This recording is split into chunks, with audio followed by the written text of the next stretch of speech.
श्रीमान राघव जी, उपस्थित सभी महानुभाव, मैं राघव जी और उनके साथियों को बधाई देता हूं कि उन्होंने इस सशक्त माध्यम का उपयोग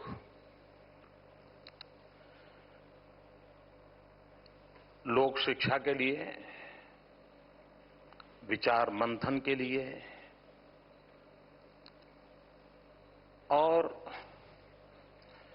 भिन्न भिन्न विचारों के बीच, भिन्न भिन्न प्रकार की सोच के बीच और अलग अलग प्रायोरिटीज लेकर के चलने वाले लोगों के बीच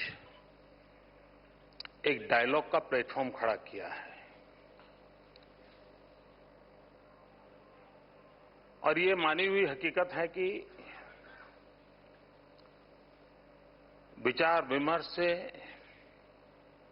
मंथन से अमृत अवश्य निकलता है। मैं आशा करता हूं कि ये प्रयास भी एक सात्विक भाव से देश और समाज को कुछ अच्छा देने के इरादे से आगे बढ़ेगा। ये बात सही है कि कभी कभी बीच में कॉमर्शियल एंगल तो रहेगा ही, टीआरपी का मुद्दा भी रहेगा, तो वो काम सवाल जवाब में हो जाता है। लेकिन ये प्रोफेशनल हैजार्ड है और होना ही है, उससे आप मुक्त नहीं हो सकते। दरअसल मैं जब दिल्ली की एक यूनिवर्सिटी में छात्रों के साथ बातचीत करने के लिए आया था, तो उस दिन एक विषय ऐसे ही बोलते बोलते मेरे मुंह से निकला था, मिनिमम गवर्नमेंट मैक्सिमम गवर्नेंस। उसके बाद बहल जी से एक बार भेंट हो गई तो उन्होंने इस विषय को छेड़ा मेरे से। उन्होंने कहा कि इसको आगे बढ़ाना चाहिए, इसकी चर्चा होनी चाहिए। और शायद उसी के कारण उनको लगा है कि कभी कभी क्या होता है, हम लोग भी पार्टी में, जब मैं संगठन का काम करता था और एकाध कार्यकर्ता ज्यादा सुझाव देता है तो हम फिर उस काम का उसी को इंचार्ज बना देते हैं। तो बहल जी को भी लगा होगा कि मोदी जी ने इस विषय को छेड़ा है तो उन्हीं को शुरू करवाओ। अच्छा होगा ये विषय आगे बढ़े। कभी कभी मिनिमम गवर्नमेंट की जब बात होती है तो पहली नजर में साइज ऑफ गवर्नमेंट मुद्दा दिमाग में आता है। मेरा मतलब साइज ऑफ गवर्नमेंट नहीं है। मैं लोगों को नौकरी छुड़वा करके घर भेजना नहीं चाहता हूं कि भाई इस डिपार्टमेंट में 10 लोग होने चाहिए और 20 क्यों भरे, निकालो। ये मैं इस पक्ष का नहीं हूं। लेकिन मैं राइट साइज ऑफ गवर्नमेंट की वकालत करता हूं। और एक ऑर्गेनाइजेशन के रूप में अगर चीजें सही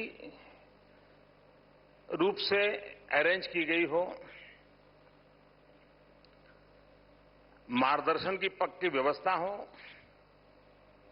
फीडबैक की पूरा मैकेनिज्म हो और समय समय पर उसके इवैल्यूएशन की व्यवस्था हो, तो स्वाभाविक है कि हमारी हर व्यवस्था ठीक चलती है।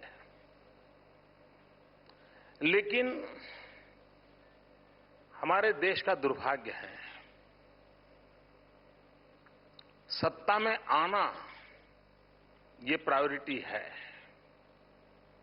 अफसर को भी अच्छे पद पर प्लेसमेंट मिले, ये उसकी इच्छा रहती है, प्रायोरिटी रहती है।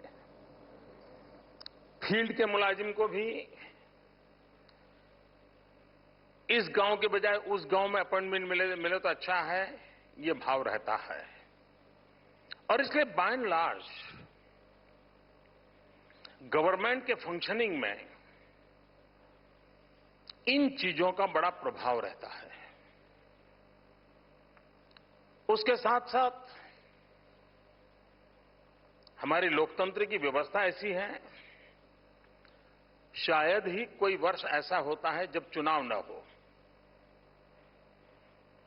ये बड़ा गजब है।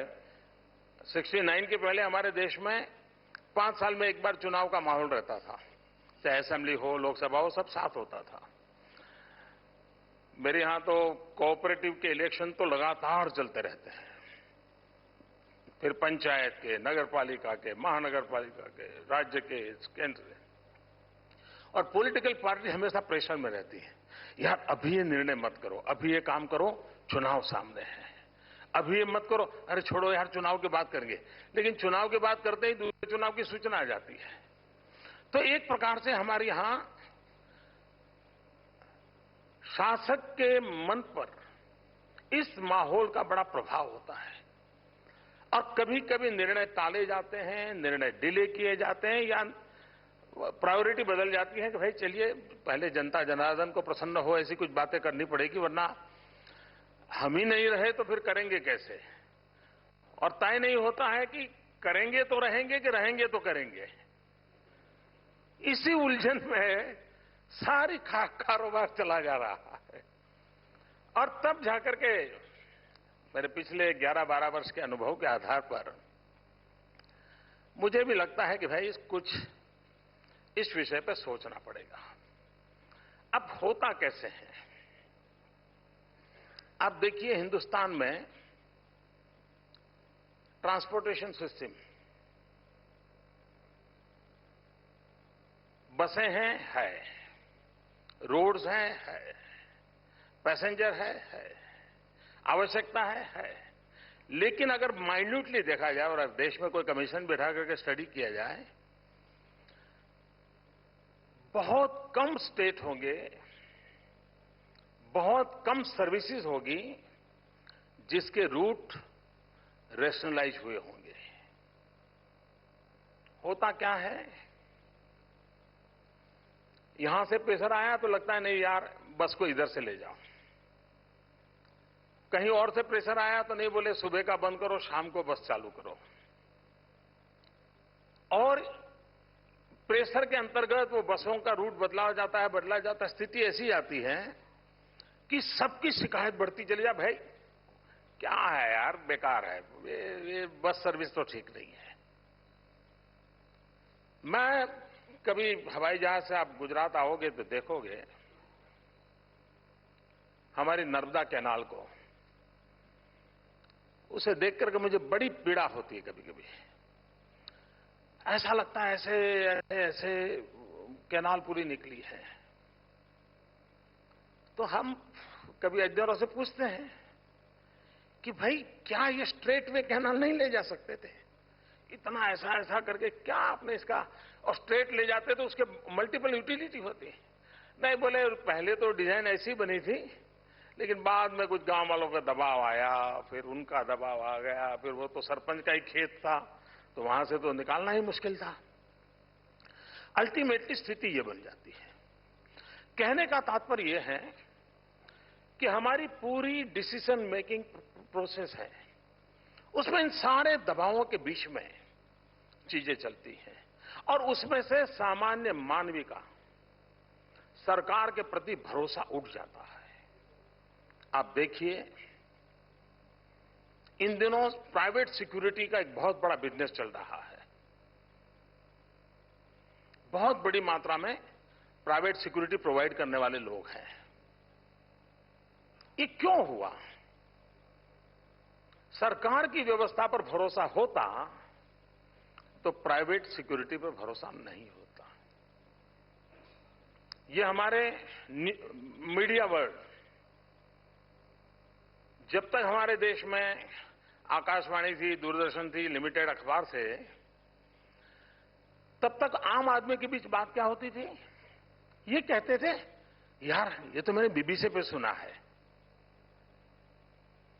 यानी उसे हमारे देश की आकाशवाणी कह रही है भरोसा नहीं, दूरदर्शन कह रहा है भरोसा नहीं, अखबार इतने खर्चा करके निकल रहा है, भरोसा वो कह रहा है नहीं यार मैंने बीबीसी पर सुना है।